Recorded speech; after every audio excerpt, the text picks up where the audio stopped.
le monde tourne. Direction la Birmanie, refusant de tirer sur leurs concitoyens. Les informations pullulent.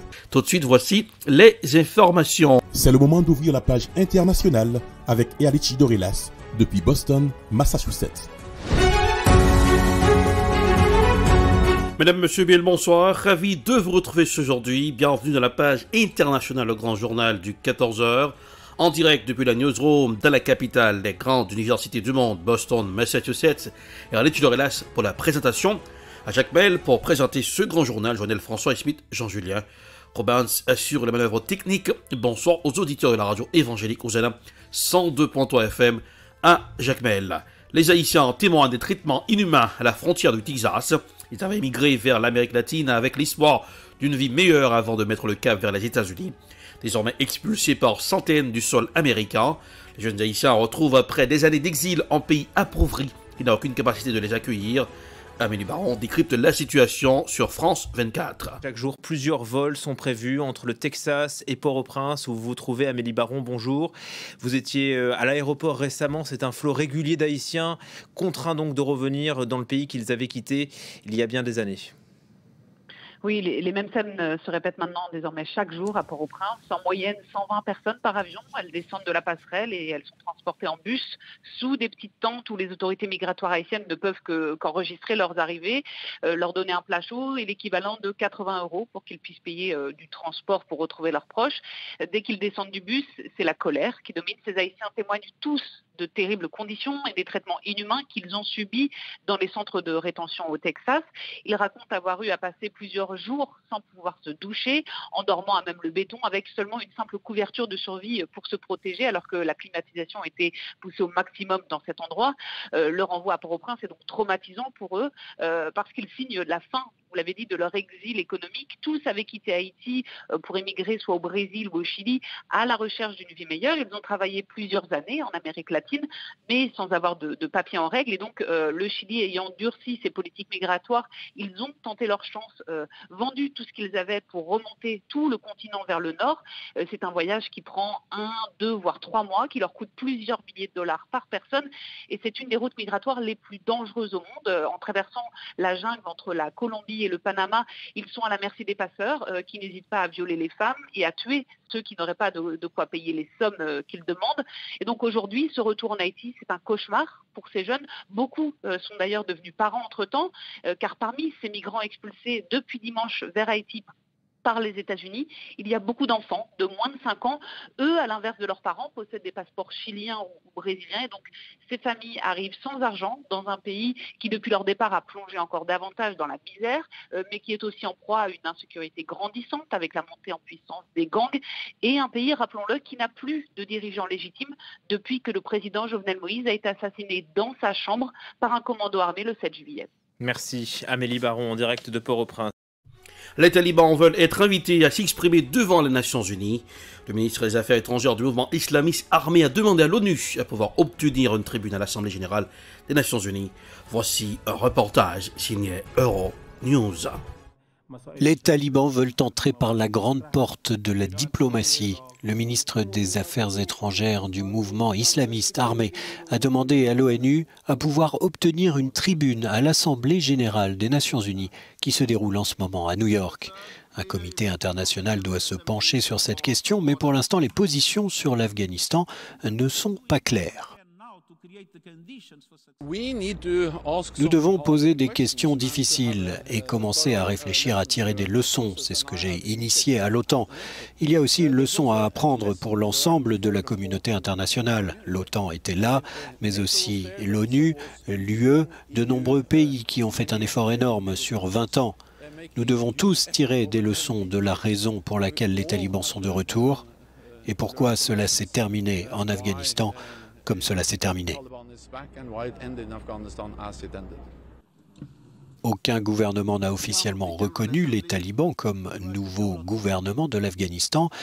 Et pour l'ONU, leur donner en son sein un poste d'ambassadeur constituerait de fait une étape vers une reconnaissance internationale. En Tunisie, les nouvelles réformes du président Saïed, le président tunisien, a annoncé une nouvelle réforme lundi au gouvernement de Sidi Bouzid. La nomination d'un Premier ministre et la révision de la Constitution. Voici un reportage signé Africa News. Les réformes du président KS Saïed Sidi Bouzid ont été accueillies avec enthousiasme. Comme mesure annoncée, la nomination d'un nouveau chef de gouvernement et une réforme à venir de la Constitution de 2014. Le chef de l'État s'en est violemment pris aux politiciens et députés tunisiens qui l'accusent de corruption. Ce que le président a dit m'a rassuré. Il faut agir urgemment et s'empresser de prendre des mesures. De manière générale, j'ai une grande confiance en lui et j'espère que notre avenir sera meilleur avec lui. Le 25 juillet dernier, le président Saïed a limogé le premier ministre Hichem Mechichi, suspendu les activités du Parlement et s'est arrogé aussi le pouvoir judiciaire pour un mois renouvelable avant de prolonger ses mesures.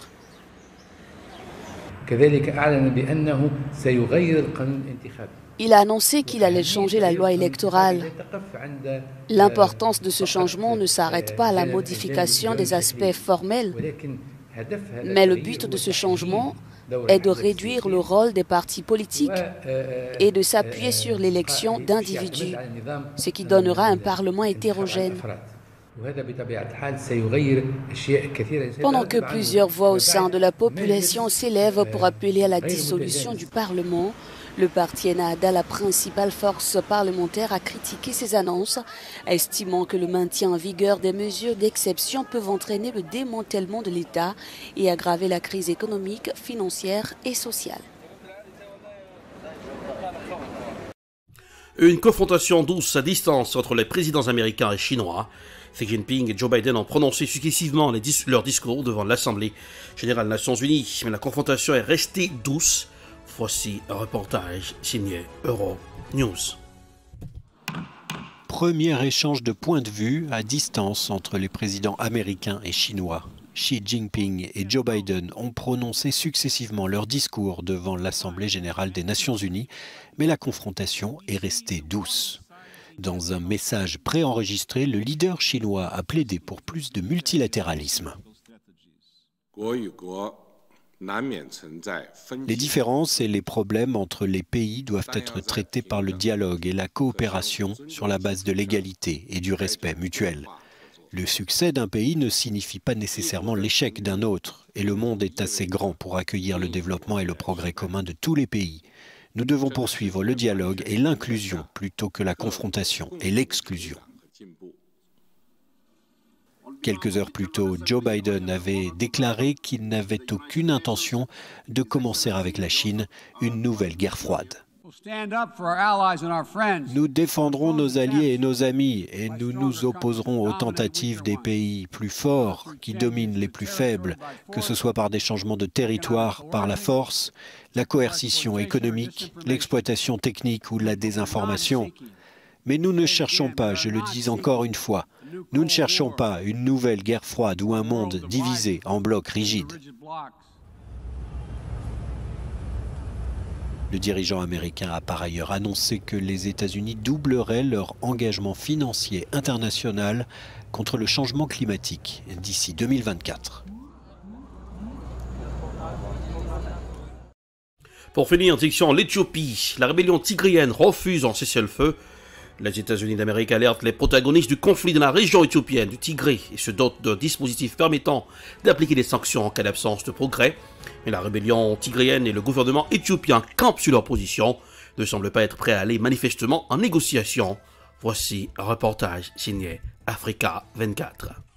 La rébellion tigréenne n'entamera des pourparlers en vue d'un cessez-le-feu négocié dans le cadre du conflit dans la région éthiopienne du Tigré que si le gouvernement éthiopien revient à ses positions d'avant la guerre, c'est-à-dire notamment avec la conquête de certains territoires disputés. Le gouvernement éthiopien, quant à lui, estime qu'il ne succomberait pas aux conséquences d'une pression conçue par des individus mécontents. Cela fait suite au décret signé vendredi par le président américain Joe Biden qui a brandi des menaces contre les protagonistes du conflit s'ils ne s'engagent pas vers une solution négociée. Sur le théâtre des opérations militaires, les combats sont à la faveur des troupes tigréennes depuis quelques mois. Nous entendons une démotivation au niveau des troupes d'Addis Abeba. Cela peut justifier le changement de ton radical des officiels tigréens parce qu'ils estiment aujourd'hui qu'avec les expériences acquises dans le cadre des combats militaires antérieurs, ils peuvent très vite parvenir à Addis Abeba si l'armée fédérale n'est pas renforcée. D'autres réalités, c'est les dissensions au sein de certains peuples, notamment les Amara et les Omoro, qui de plus en plus devient un problème de l'État fédéral. Et les Tigréens le savent très bien que tant que les Amara et les Omoro seront divisés, les possibilités de revenir au pouvoir à Addis Abeba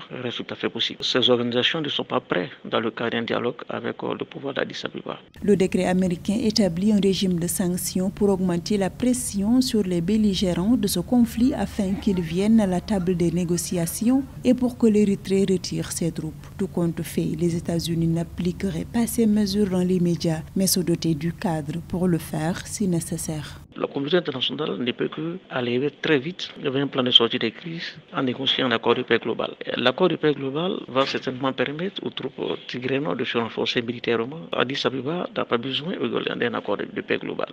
Addis Abeba compte notamment sur l'élan du mouvement populaire et général au niveau des États fédérés pour pouvoir trancher définitivement la question tigréenne. Dans le cadre du conflit dans le Tigré, le gouvernement d'Addis Abeba a toujours rejeté tout dialogue avec les dirigeants du Front de libération du peuple du Tigré. Ce parti a d'ailleurs été classé d'organisation terroriste par son Parlement en mai dernier.